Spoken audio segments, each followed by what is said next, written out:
சொந்த ஜாமீன்லே விட்டுடலாம். திருடின பொருள் தான் கையில் இல்லையே. சின்ன பசங்களை கொண்டாந்து இப்படி அடித்து சித்திரவதைப்படுத்திட்டீங்களே, நியாயமா? ம். ஈஸ்வரே. Yes sir. அந்த நல்லவங்களை வர சொல்லு. Okay sir.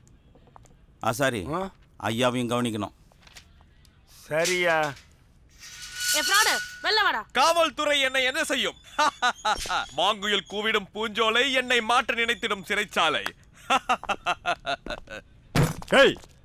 ஈரோடு கருப்பு சட்டையின் கரம் பிடித்து நடந்தவன் நான். இந்த காக்கி சட்டையின் காட்டு தர்பாருக்கு ஒருபோதும் அஞ்ச போவதில்லை. நண்பா வர. ஐயோ, காவல்துறை கலைத்துறையின் ஏவல் துறையான பிறகு எங்கள் ஐயா சொன்னது போல் நீதியாவது வெங்காயமாவது. கடைசியாக ஒன்று மட்டும் சொல்லிக்கொள்ள விரும்புகிறேன். கட்டுண்டோம், பொறுத்திருந்தோம், ஜாமீன் வந்ததா, போகின்றோம். ரோம் ரோம் ரோம் ரோம் ரோம் ரோம் ரோம் ரோம். சத்யராஜ் வாடா சார்.